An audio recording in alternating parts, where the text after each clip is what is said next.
Namaste to all my dear friends, students. आणि आता आपण शिकणार आहोत pronounce.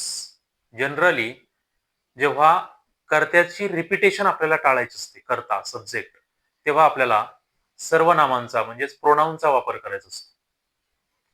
A word which is used instead of subject is called as pronoun. आता ह्या प्रोनाउन मध्ये 3 प्रकार आहेत. पहिला आहे first person, second person and third person. First person म्हणजे प्रथम पुरुषवाचक सर्वनाम. बोलणारी व्यक्ती जेव्हा स्वतःच बोलत असते, स्वतःबद्दल बोलत असते, तर या फर्स्ट पर्सन मध्ये त्या व्यक्तींचा समावेश होतो. फॉर एक्झाम्पल, सिंग्युलर साठी आहे आय आणि प्लुरल साठी आहे वी.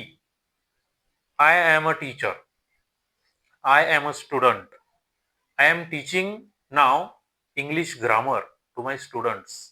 हे झालं एका व्यक्तीसाठी singular.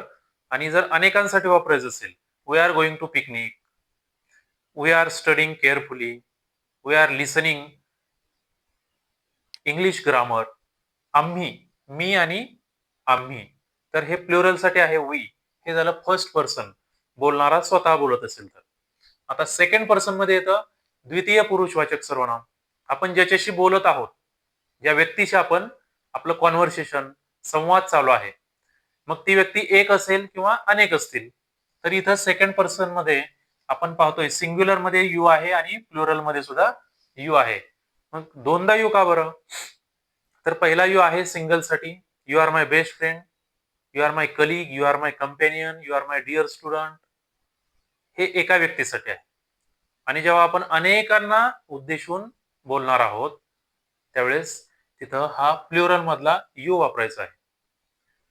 Stand up all of you, त्यावेळेस वर्गातले सगळे विद्यार्थी उभे राहणार आहेत. Sit down all of you, सगळे विद्यार्थी खाली बसणार आहेत. Means there are more than one. So it is used as plural. Third person, तृतीय पुरुषवाचक सर्वनाम. जेव्हा दोन व्यक्तींमध्ये कम्युनिकेशन, कॉन्व्हर्सेशन चालू आहे, ते नक्कीच तिसऱ्या व्यक्तीबद्दल चालू असतं. मग ही तिसरी व्यक्ती कोण आहे, ती इंडिकेट कशी करायची? तर सिंग्युलर फॉर्म मध्ये ही, शी अँड इट, तो, ती, ते. मेल असेल तर ही वापरावं, फिमेल असेल तर शी वापरावं.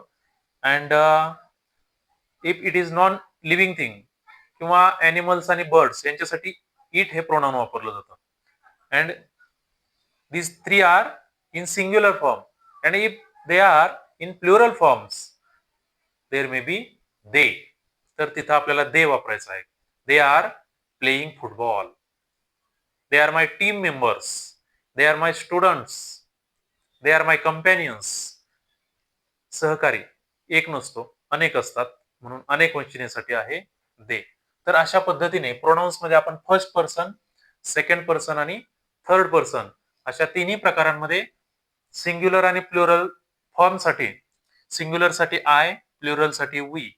सेकंड पर्सन मध्ये सिंग्युलर साठी देखील यू आहे अँड प्लुरल साठी सुद्धा यूच आहे. एक वचनी यू, अनेक वचनी यू.